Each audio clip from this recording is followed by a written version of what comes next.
She told me she was tired of me not being enough, then smirked and said, "Maybe you should have tried harder." My friends turned on me. I just picked up my things and walked out. The next day, I woke up to 47 missed calls.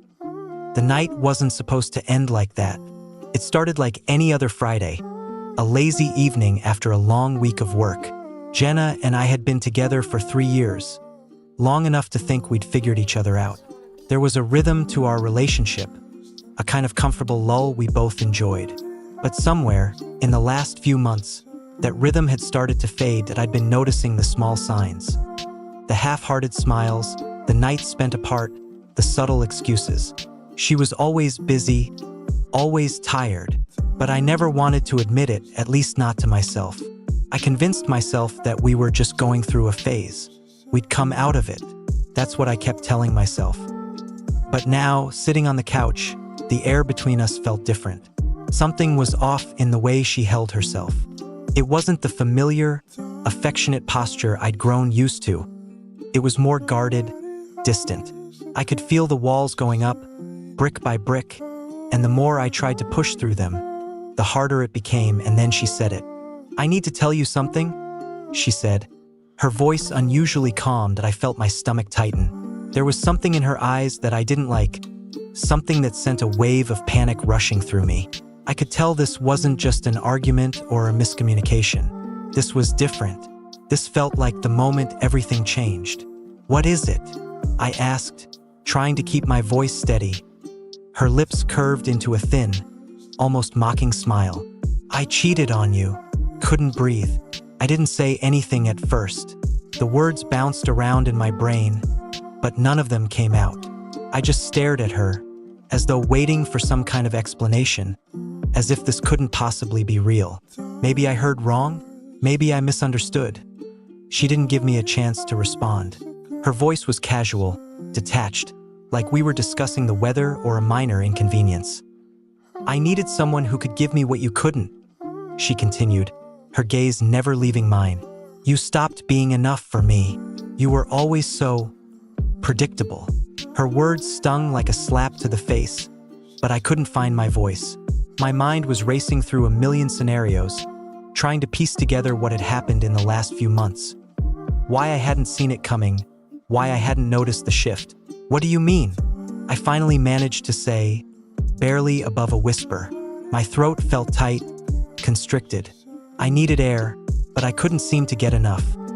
She leaned back into the couch, crossing her arms over her chest, as if this was all perfectly normal. I don't feel anything anymore. I haven't for a while. You were always there for me, but you weren't there, you know?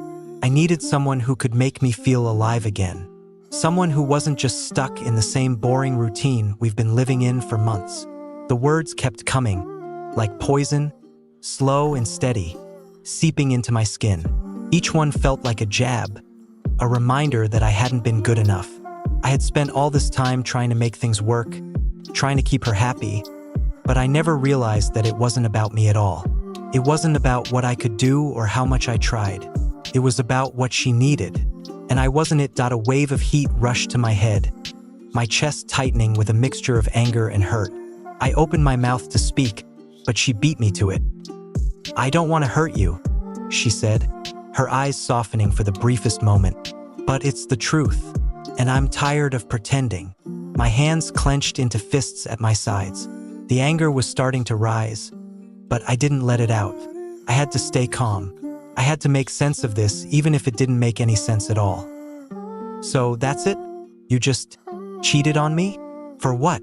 I asked, the words slipping out of my mouth before I could stop them. I wasn't angry with her anymore.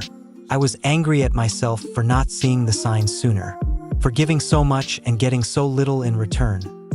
Her smirk returned, cruel and cold. For the excitement, for the feeling of being wanted. I needed to feel like I was more than just Jenna, your girlfriend. I stared at her, trying to understand. The woman I loved, the woman I thought I knew, was sitting right in front of me, completely indifferent to the devastation she had just unleashed. "You think this is about me?" she added, almost as if she were speaking to herself. "It's not. It's about me. I needed to feel wanted, like I was special again. And you couldn't give me that. I stood up slowly, not trusting myself to say anything in that moment. What could I even say? What could I possibly say to make this right, to fix something that had been broken far before tonight? She had already made her choice, and I wasn't the one she had chosen. Maybe you should have tried harder, she added, her voice laced with a cruel finality. Something inside me snapped. I had tried. I had tried so hard for her. But it wasn't about me. It was about her need for something bigger, something more thrilling than what we had. I had no place in that world, no space in her vision of who she wanted to be. Without thinking, I grabbed my keys from the coffee table, the weight of them grounding me, reminding me that I still had control over my own life. I'm done, I said, turning toward the door. She didn't try to stop me. She didn't move, didn't speak. It was like she didn't even care anymore. I walked out, each step heavier than the last. The apartment door clicked shut behind me, and it was like a wave crashed over me. I was free, but I was also hollow. It was a relief, but it was also a loss. I spent the rest of the night wandering aimlessly, driving through the city without a real destination in mind. I ended up at a 24-hour diner, just sitting there in a booth, drinking coffee, staring out the window, trying to figure out what had happened, what I had missed. But the more I thought about it, the more I realized something. It didn't matter. It wasn't about what I had missed. It was about what she had already decided. And I couldn't change that. The next morning, I woke up to 47 missed calls. I didn't need to check them to know who they were from. Jenna had been calling nonstop, her desperation clear in the dozens of texts and voicemails she had left.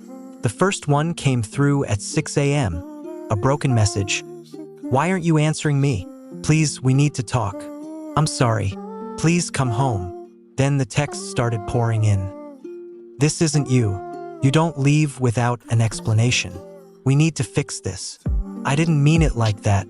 I swear.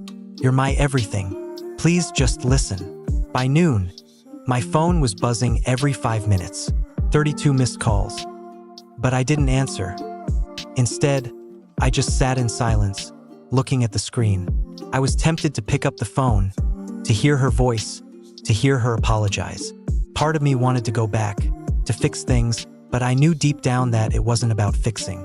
It was about me realizing that I didn't deserve to be with someone who didn't value me, someone who didn't think I was enough. The final text came in an hour before sunset. Please don't do this. Don't leave me. I didn't respond. Instead, I put the phone on silent and walked away from it. It wasn't easy. It wasn't painless. But it was necessary. I needed to let go. And even if I couldn't quite find the peace I was looking for yet, I knew one thing for sure. I was done trying to make someone love me who couldn't even love herself. I was done. And that felt like the only thing worth holding on to now.